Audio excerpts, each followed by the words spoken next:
It's basically just answering a specific question. How do you find the greatest coefficient or term, depending on the question, in a binomial expansion? And it comes from a very simple idea. You're just comparing consecutive terms.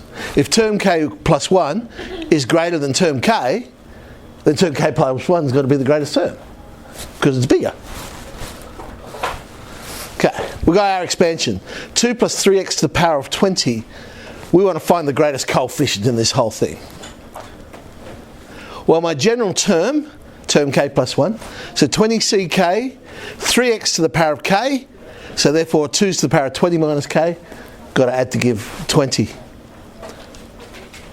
But because I'm going to use this inequality, I also need term k. So by my definition, term k would be 20ck minus 1, 3x would be to the power of k minus 1, two numbers have got to add to give 20, so therefore the power of 2 is 21 minus k. And so now I just solve that inequality. If term k plus 1 is bigger than term k plus 1 is going to be the greatest. So that's the inequality to solve. Looks horrible, but actually it's not too bad. Because all I'm going to do is going to divide everything by the right hand side. And I'm simply solving when is this greater than or equal to 1. Alright, well, let's break up the 20ck and put it into its factorial form. So 20ck would be 20 factorial, k factorial, 20 minus k factorial. Again, the two numbers add to give 20. Then I'm dividing, so inverting and multiplying. 20 factorial, k minus 1 factorial, 21 minus k factorial. Two numbers add together to give 20. And then I have a look at the numbers. I've got 2 to the power of 20 minus k, 2 to the power of 21 minus k. And alright, I don't know what k is, but I can work out which is bigger. Which is bigger, 20 minus k or 21 minus k? Yeah, got to be. Because whilst I don't know what k is, it's the same thing for both. So if I take k away from 21, I've got to get a bigger number than when I take it away from 20. They differ by 1. So therefore they will cancel to leave 2 on the bottom of the fraction. We ask the same question with the 3. I got 3 to the power of k, 3 to the power of k minus 1, which is bigger. Okay. Right. So therefore they will cancel and leave 3 on top. I do a very similar thing with the factorials, because the 20 factorial cancels with 20 factorial, fair enough. K minus 1 factorial and k factorial, which is bigger? K factorial. So the k factorial and the k minus 1 factorial will cancel, leaving me with just k in the bottom. Because remember, k factorial is k times k minus 1. So in other words, k times k factorial. Similar thing with the 21 minus k factorial. Which is bigger, 21 minus k factorial or 20 minus k? 21. So they will cancel and leave 21 minus k on the top. And as you see, we end up with a very simple linear inequality to solve. 63 minus 3k greater than or equal to 2k. I put equals in there because there's a chance that two consecutive terms might be equal and they might both be the biggest term. So minus 5k greater than or equal to negative 63. K is less than or equal to 63 on 5, but of course k has to be a whole number. So we're looking for the first whole number less than 63 on 5, which is 12. Now we said, remember, term k plus 1 would be the biggest.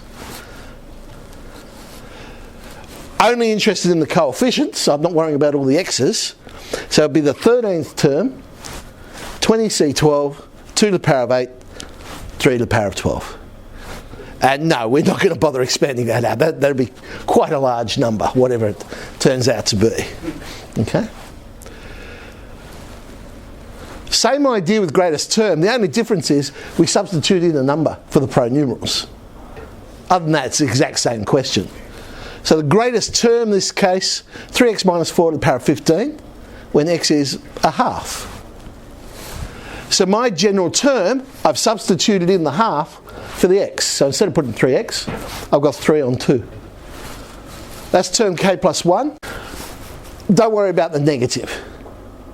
Because if we're going to start worrying about, oh, positive is bigger than negative, it's the magnitude, it's the size of the number we're interested in here.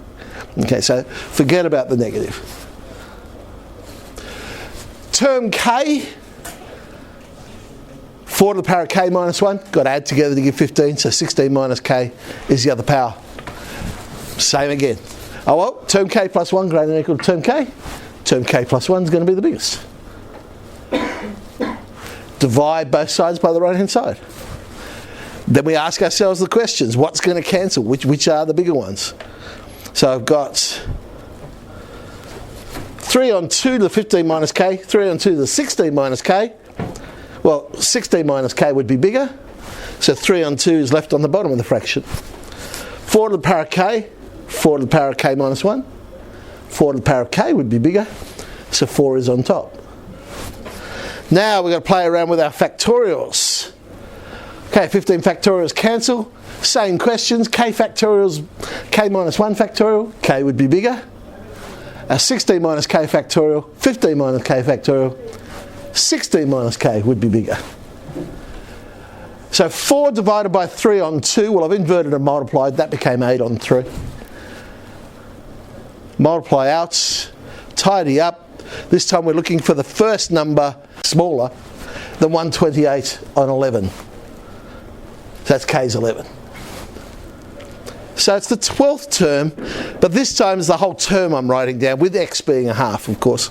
So 15c11, 3 to the power of 4, 2 to the power of 18. Now, in the textbook with some of the questions, it all comes down to how you define your general term.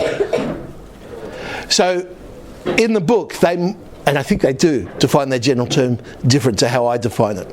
So when in the textbook they say, show that ck over ck minus 1, or k plus 1, whichever way they do it, is this fraction, if you use my definition, you'll get a different fraction.